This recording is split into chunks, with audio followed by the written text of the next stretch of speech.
Hey everyone, I'm Kartik Krishna and this is a video abstract for our paper now on arXiv titled Finite-Horizon, Energy Optimal Trajectories and Unsteady Flows.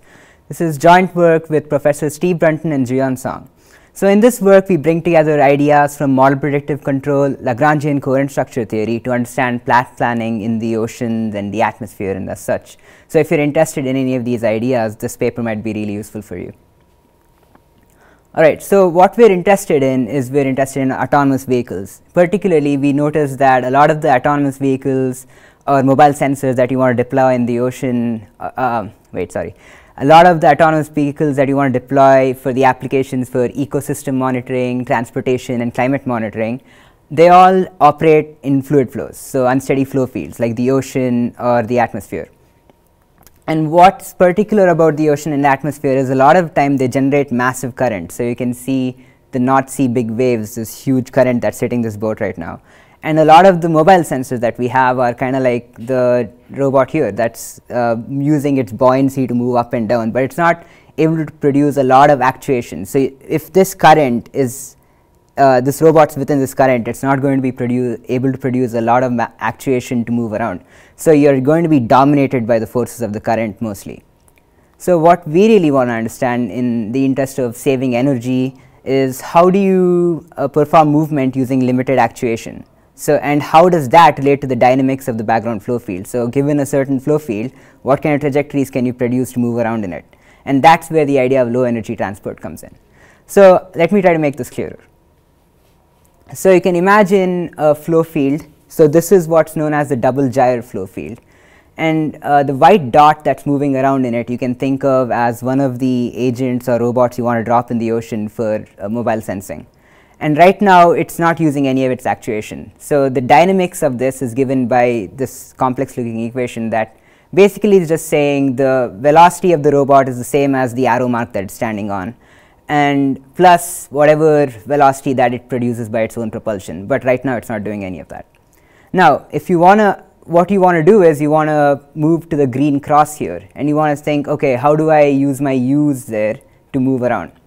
And really generally you have two strategies for this. Strategy number one is you just shoot straight all cylinders towards your goal. And this is really expensive because a lot of time the current is going to be opposing you or not even with the direction. So you're supposed to not only move towards it, but you need to overcome the current that's dragging you back. The other idea is to use small course corrections. So this small U's that dot's using to basically move in the right place in the right time. So the ocean flow field is going to carry you to where you want to be. So and that's the idea of leveraging flow structures, and that's really the kind of trajectories that we want to start looking into for movement. Alright, so this is really important. So given that we want to look at leveraging flow structures, we need an algorithm or we need a way to visualize these flow structures. So one really cool way that's from dynamical systems theory is this idea of Lagrangian coherent structures. So these are the Lagrangian coherent structures for the double gyre flow field that I just showed a slide back. And you see these red and blue curves, and what they basically are telling you is if I dropped a bunch of drifters, like you can see in this video here when it loops back, that where are these drifters going to move towards? So the red curves are what are called as attracting LCS, so your drifters are going to move towards them, and the blue curves are what's known as repelling LCS, so that's where the drifters are going to move apart from. And they're computed using this algorithm called the finite-time Lyapunov exponent. And the finite-time Lyapunov exponent calculation involves a finite-time forward integration or a backward integration depending on the time curve you're trying to compute. And really what you're asking with this computation is how are nearby trajectories being pulled apart in forward or backward time, and that gives you these curves.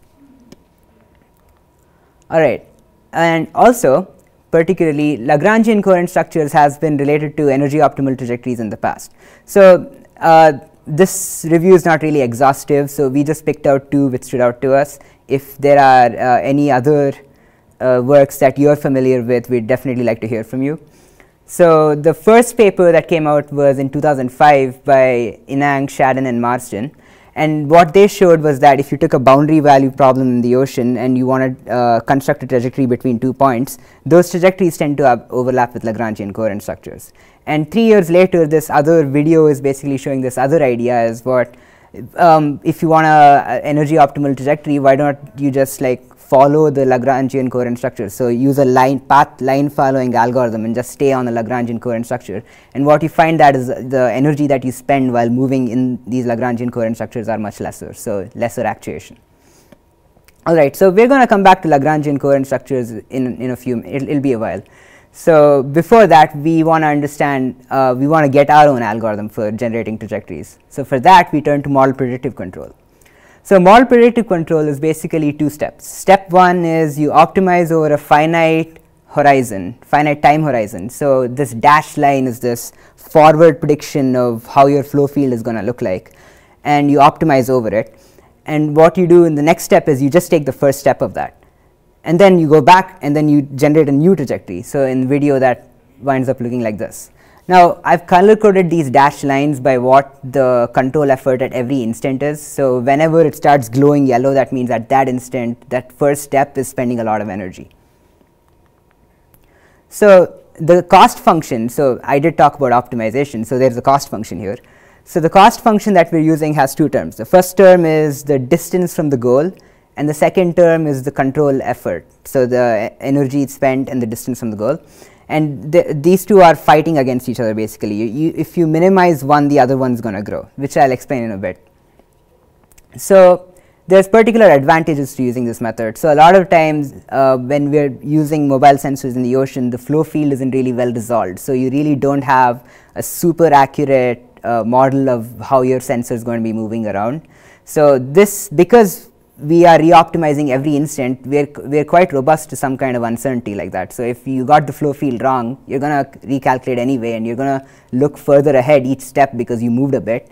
So you're really taking in, generating more information. So that's really an advantage. Second advantage is you can, since this is an optimization, a numerical optimization, you can start coding in limits of your actuation. So if your mobile sensor can't generate more than a speed of 5 kilometers per hour, you can code that kind of thing in.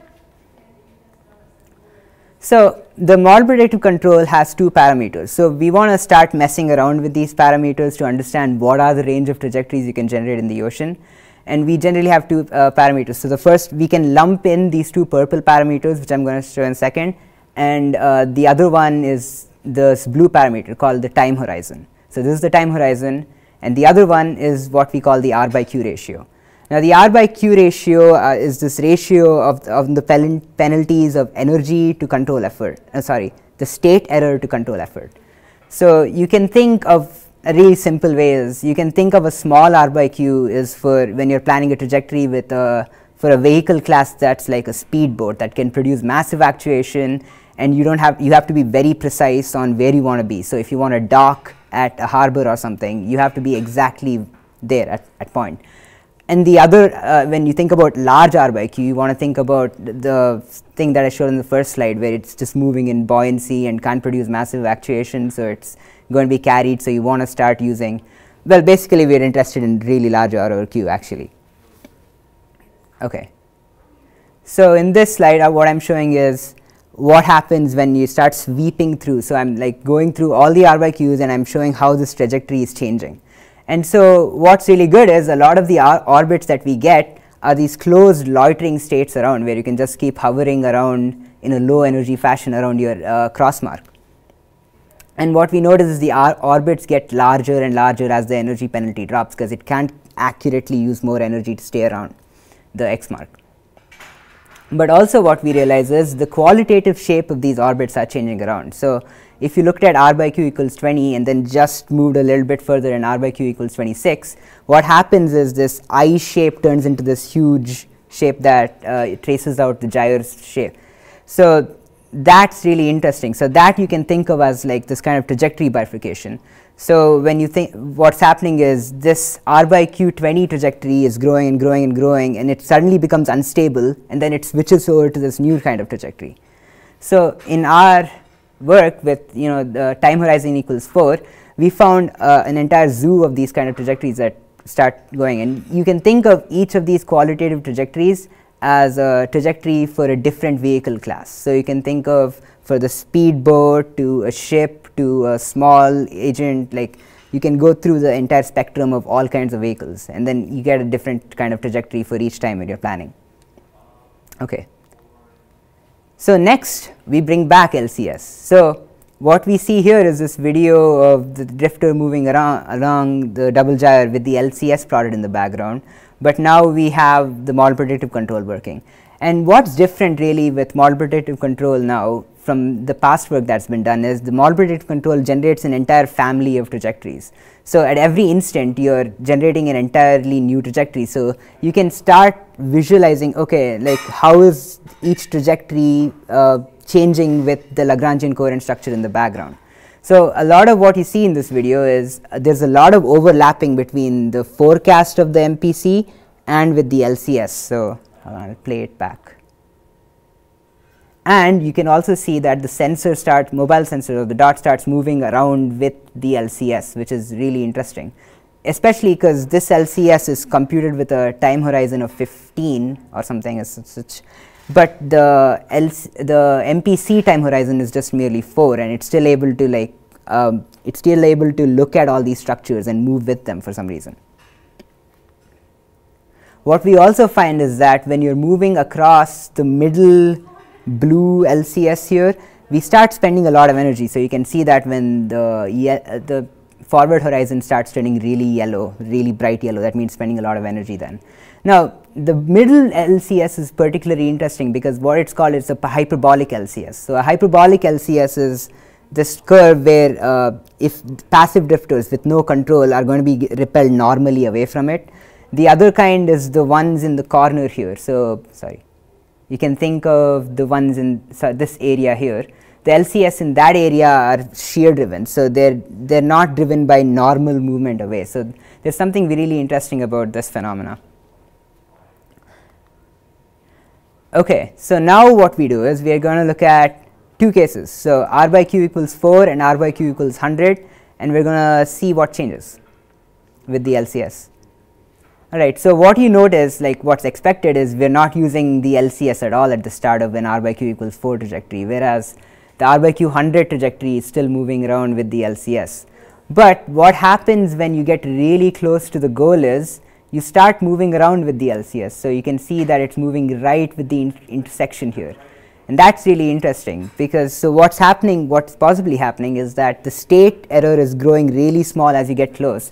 So then your U preservation term starts kicking in and you start being very energy efficient near the goal, but far away you're just shooting straight towards it like a speedboat. Alright, so the other parameter that we can talk about is the time horizon. So the time horizon is basically how far you can look ahead with your model predictive control. Now the time horizon, if it's really long, means that you have a lot of information about your flow field. So practically speaking, if you have if you're very sure about the flow field at long scales away from you, you want to have a high time horizon. But normally we won't be able to do this because our sensors are small and we're not able to track a large area. So we only have very local information. So ideally we want to be able to work even with short time horizons. But we can see the difference of how trajectories vary with the time horizon. So in this video, what you can see is that when you start using more information, you can get to the goal quicker. Both trajectories are using the red LCS because both of them are moving with an R by Q equals 100. But the one on the right is using the red LCS to move towards the right and then loop around a bit and then go to the left, whereas this trajectory is going straight and it's able to use that bit of information that it has to move straight to the goal. And that's really interesting. But now what we want to do is we want to look at if we sweep through all the time horizons and all the R by Qs, what are the best trajectories we can produce and how do we look at that? So for that we have this plot. So on this plot what we're doing is on the y-axis we're plotting the energy spent across the entire trajectory, and on the x-axis we're plotting what the state error is along the entire trajectory. And we get these nice Pareto optimal curves going around here. And what we see is the region around 1 is where we're using massive energy to get to where we want to go, and the region around 2 is where we have this optimal movement that we have to get towards the goal, but in a really energy optimal way. And beyond that, you get really bad trajectories, and these trajectories, even if they are technically using lesser energy than 2, the trade-off in the state error is way too high at them. So we are really interested in these trajectories around 2. Also, what thing we notice is that a lot of the time horizons that are even really short really do well. So like time horizon of 2 to 4 is actually doing pretty well comparably, and we also see a bit of convergence towards the red as you increase. I might have missed this at the start. So the colors are the time horizon, and what we're doing is we're sweeping through R by Q. So really low R by Q to high R by Q, and it's tracing that curve like that. But we were also interested in one more thing. So this is for a double gyre frequency of 2 pi by 10. That means the gyre is moving back and forth at this frequency. But alternatively, we can also try a bunch of other frequencies, and this was really motivated by studies in mixing of inertial particles. So what you find with inertial particles is when you drop inertial particles in a double gyre and you vary the frequency, it has this high pass and low pass filtering effect. And you get some of that here too, interestingly. So as at a really low frequency, we get this nice quick period-optimal curve. But as I keep increasing the frequency, you start increasing the time period that's changing the frequency. And as we keep changing that, basically, we get these curves, and this curve starts to break apart, kind of like this resonance phenomena, and it goes back to actually being normal. And this is really interesting. I think it warrants further discussion or further, research into this area. Okay. So that brings me to the end of the talk, really.